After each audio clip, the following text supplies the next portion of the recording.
Olá, bem-vindos ao quinto e último episódio da websérie De Volta ao Caminho da Estrela, produzida com o propósito de diminuir as dúvidas e as angústias de quem está planejando fazer os 800 quilômetros do caminho francês de Santiago de Compostela caminhando. Conforme tenho comentado desde o primeiro episódio, eu organizei o meu roteiro e realizei a travessia a partir de Saint-Jean-Pied-de-Port, fronteira da França com a Espanha, em maio e junho deste ano de 2025.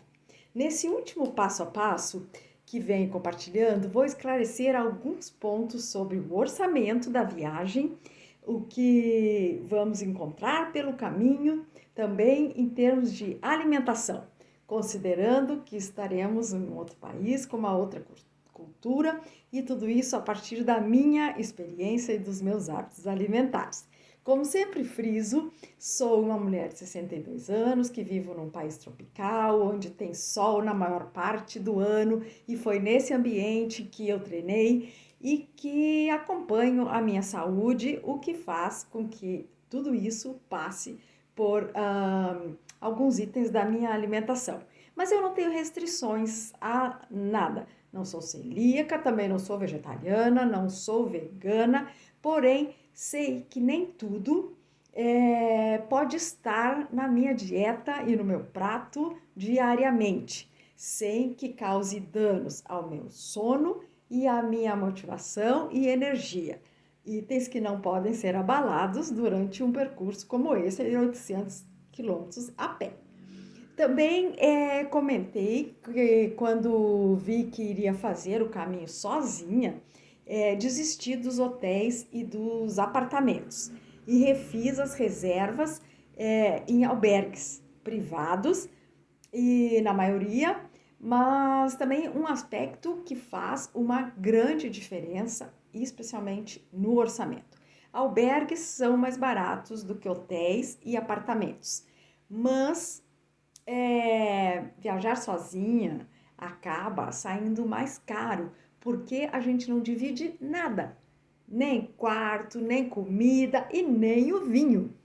Preciso deixar claro que o orçamento que vou falar hoje para vocês refere-se a partir da chegada em Saint-Jean-Pied-de-Port e inclui hospedagem, alimentação, visitas a museus, exposições, galerias, prédios, sítios históricos e alguma despesa com transporte eventual da mochila, gorjetas e, claro, a compra de esparadrapos a cada 3 dias, rolos de esparadrapo.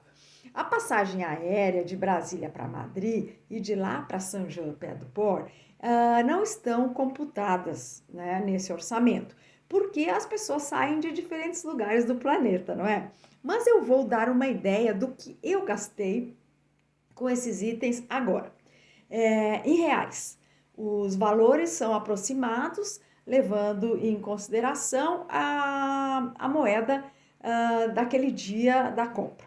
Então, eu gastei em torno de R$ 8.500 com a passagem de Brasília a Madrid, ida e volta. Cerca de R$ 460 foi o que eu paguei pelo trem de alta velocidade de Madrid até Pamplona. R$ 163 foi o que custou o ônibus de Pamplona até Saint-Jean. E na volta, R$ 320 foi o que eu paguei pela passagem de trem de alta velocidade, de novo, de Santiago de Compostela até Madrid. Então, começando pela hospedagem, os albergues públicos e privados têm sim uma diferença de preço. Daqui em diante, vou informar os preços em euros, porque não altera tanto o valor quanto o real e fica mais tranquilo e mais fácil para vocês fazerem o planejamento, né? Os cálculos do planejamento.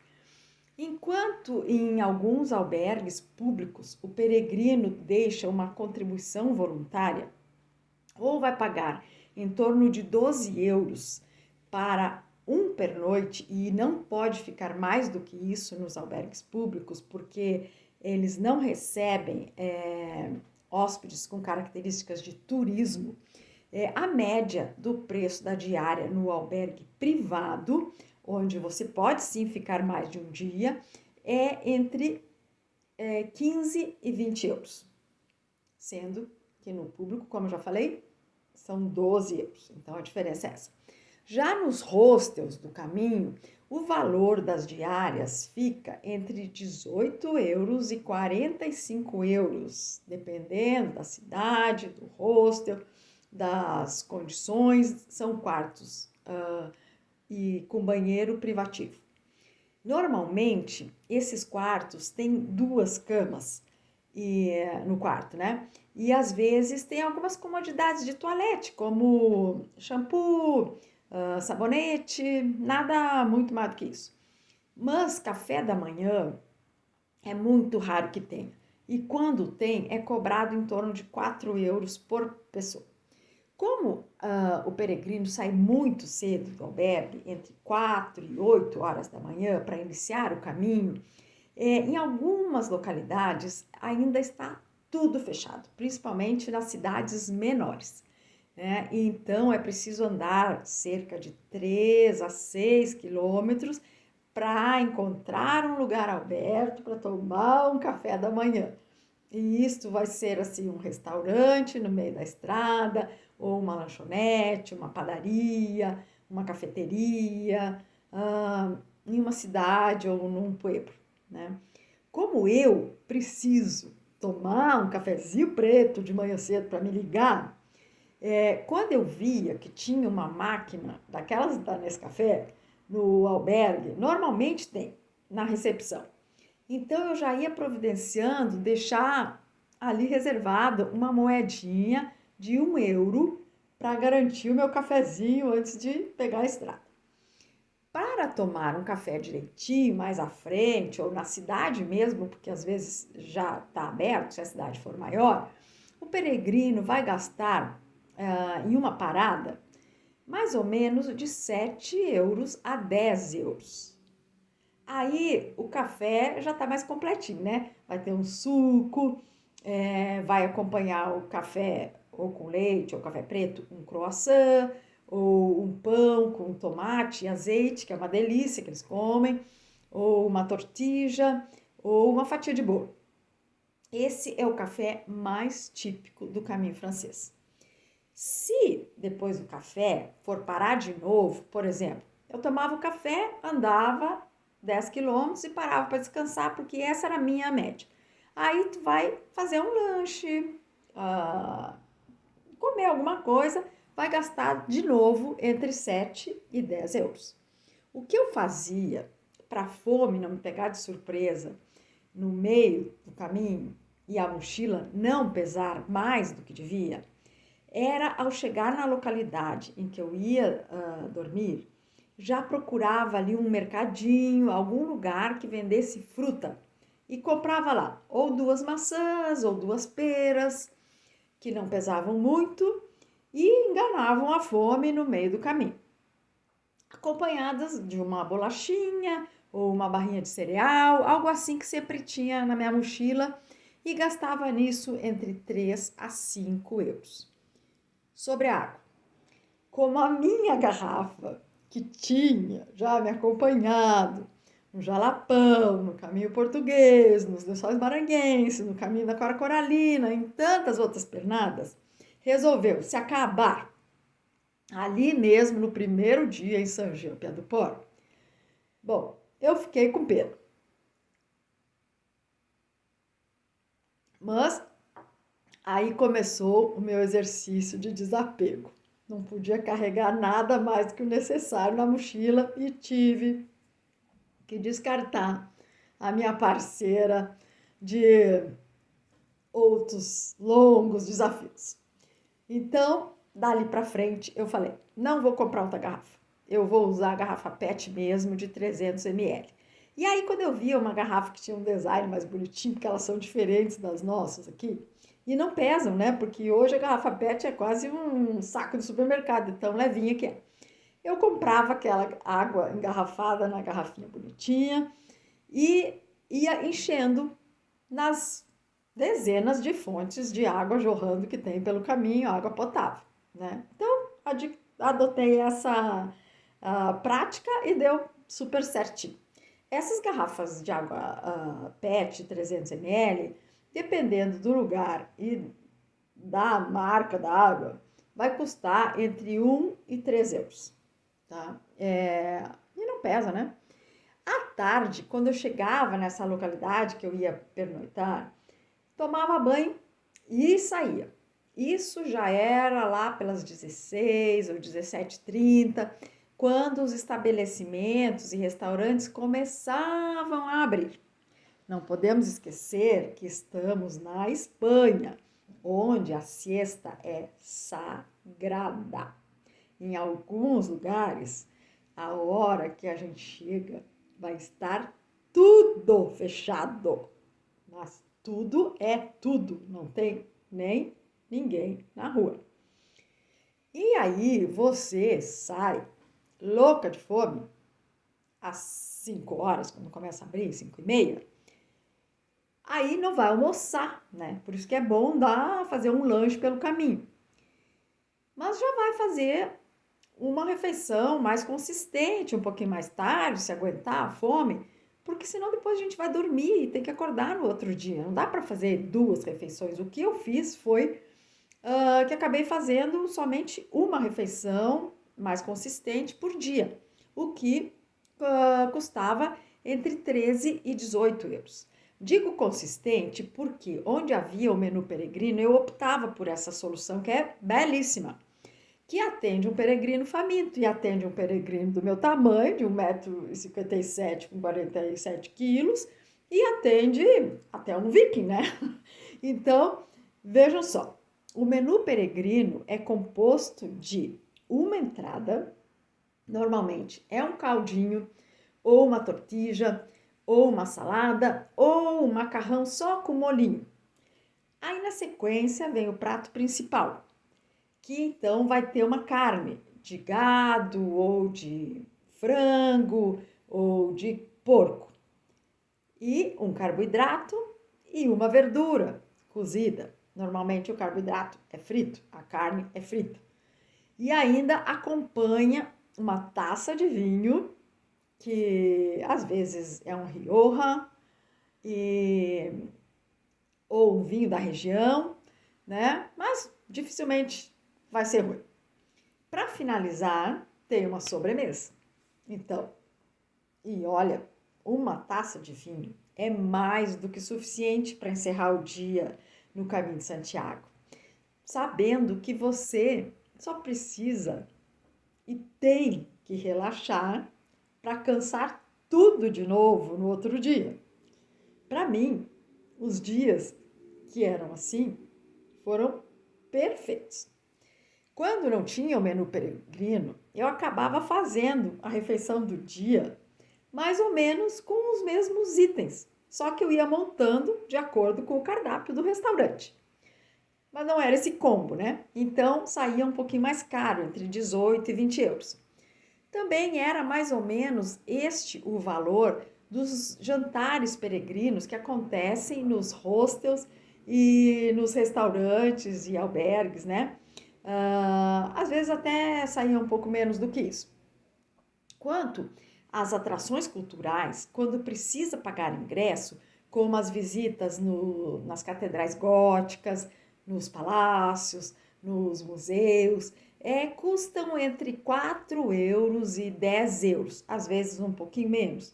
O ingresso mais caro que se paga é o do Museu da Catedral de Santiago, lá em Santiago de Compostela.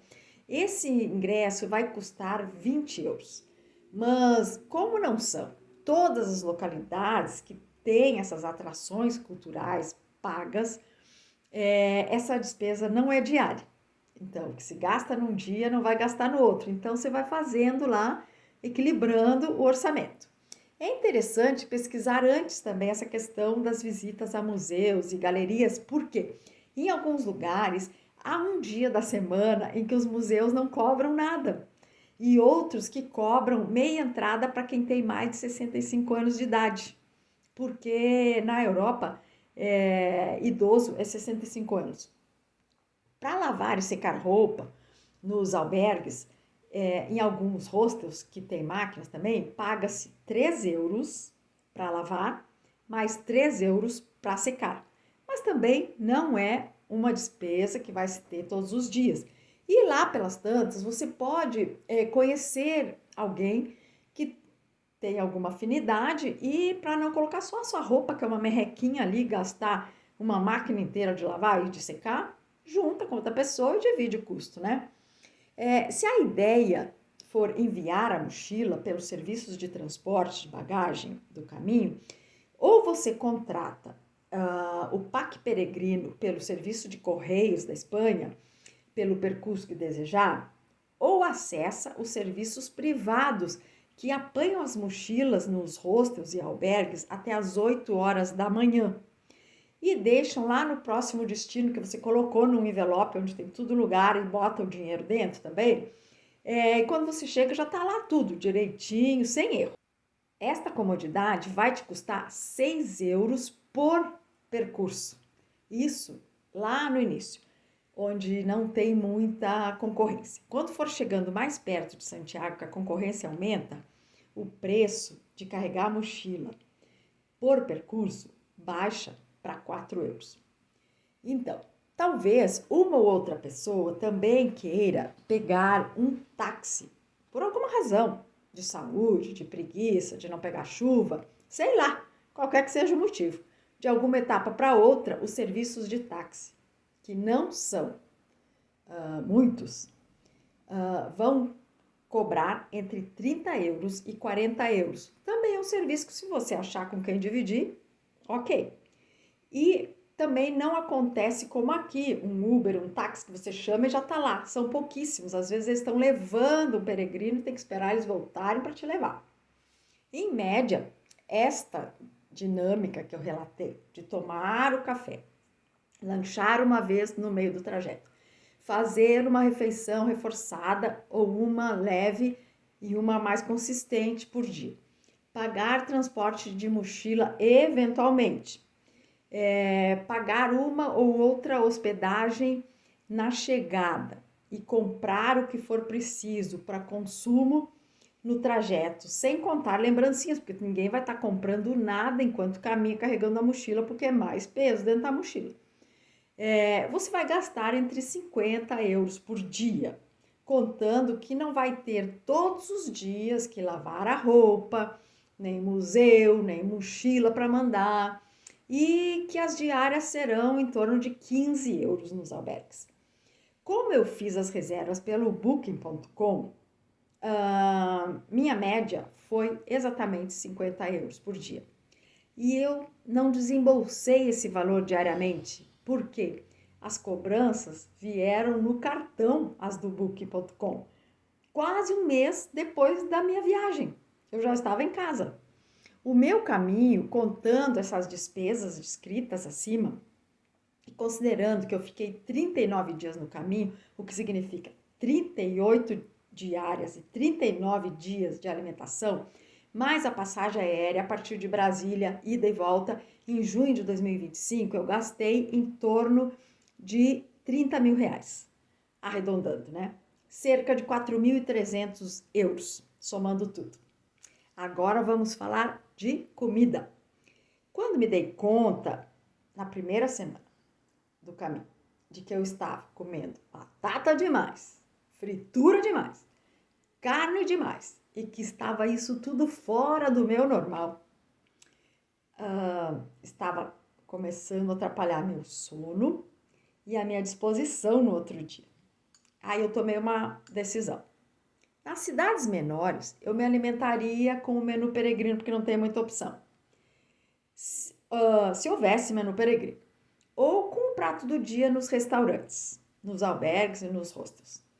Nas cidades maiores, onde havia supermercado, eu compraria os ingredientes para fazer uma saladona com queijo, assim, no albergue. Mas nessas cidades que tem supermercados, já tem a salada pronta, numa vasilha descartável, e uma salada deliciosa, até com molhinhos diferentes e tal. E assim, eu fui controlando a ingestão de gordura e carboidrato. E foi uma decisão acertadíssima. Deu muito certo. A comida espanhola, ela vai mudando de região para região e é maravilhosa, deliciosa, mas sempre tem fritura e bastante carboidrato. Não ia dar certo para mim. A ideia foi providencial e aí eu fui me deliciando também com os pratos da cozinha navarrina, galega, de Rioja e castelhana, sem medo e sem culpa. Eu tinha pesquisado antes o que encontraria nas regiões do caminho e o que era imprescindível provar, que era característico e não podia ficar de fora, não podia voltar sem experimentar. E aí vai uma lista para vocês não deixarem de experimentar os sabores do caminho de Santiago. Então, em Saint-Jean-Pied-de-Port, experimente o queijo de ovelha com tapas ou folhas verdes e também a truta à la plancha, que é a truta grelhada. Em Roncesvalles, o prato que foi elogiado pelo escritor Ernest Hemingway foi a truta com fiambre, mas eu não provei. Em Zubiri foi onde eu participei de um jantar peregrino que tinha uma salada espetacular, cheia de folhas verdes, um molho delicioso de entrada e depois foi servida uma sopa de ervilha muito consistente e maravilhosa de rapar o tacho. Essa região se planta muita ervilha. Em Pamplona tem que andar na Caja Estafeta, que é onde acontece a festa de São Firmino, né, do touro, dos touros, e entrar naqueles restaurantes lá e aí experimentar as tapas com ramão ibérico acompanhadas de um vinho de Navarra, famosos pela uva garnacha. Ou já abre os trabalhos com os vinhos de La Rioja, que também não tem erro. Em Logronho, largue a mochila no albergue, espere o relógio dar 5:30 da tarde e saia de onde estiver em direção à Casa de Laurel. Diversão certa por ali é ir subindo a rua e entrando nos bares, diversos bares, e pedindo os pinchos com uma taça de vinho. E vai provando as variedades ali. É assim que funciona. Apesar da semelhança, quando estiver no País Basco, vou dar a dica aqui: chame esse petisco de tapa. E a partir de Logronho, chame de pinchos. Faz toda a diferença até no olhar de quem te atende, se é que você me entende. Bem, em Nájera, experimente as patatas à la riojana e a menestra de legumes, que são os legumes da estação que podem ser cozidos ou fritos. Em Santo Domingo de La Calçada é hora de quem gosta de aspargos, pimentões, alcachofras e outras verduras. Em Agés, a dona do restaurante nos serviu uma sopinha de grão de bico e depois uma carne de porco deliciosa. Em Burgos, saboreie o leitão, cordeiro ou cabrito preparado no forno a lenha. Em Carrião de Los Condes é o lugar de comer cozido montanhês, que é um preparado com feijões, carnes e legumes. E em Lyon são famosas moelas de vitela. Em Astorgas é obrigatório comer o cozido maragato. Presta atenção no dia que você vai estar lá, porque o dia de comer cozido maragato é às quartas-feiras, mas tem também nos outros dias. É um prato especialíssimo que reúne carnes, grão de bico, batata e couve. Pesado. Em Ponferrada, é hora de começar a provar os vinhos de denominação de origem controlada da região de El Bierzo. E em Ocebreiro, não passe por essa aldeia sem provar o queijo de Ocebreiro, com mel ou marmelada. É um dos sabores mais delicados do caminho de Santiago. E não precisa comprar o queijo inteiro, não, eles servem de sobremesa nos restaurantes. Em Sarria, começa a região das pulperias, que são aquelas casas especializadas em polvos. E em Santiago de Compostela, o que não dá para deixar de provar é o ramon ibérico, o caldo galego, com feijão branco e legumes, e, claro, a torta de Santiago, um doce especial de denominação de origem protegida, em que mais de 30% da receita é de amêndoas. E antes de terminar, uma dica importante: se te oferecerem canha, no caminho, não vai pensando que é cachaça, não. Canha é a cerveja na pressão, servida num copinho pequeno e super gelada. E aqui encerro a websérie De Volta ao Caminho da Estrela, com informações práticas e dicas para levar em conta na hora de planejar o seu caminho francês de Santiago de Compostela. Obrigado pela audiência e um caminho lindo e memorável a todos os peregrinos. Utreia Suzeia, buen camino!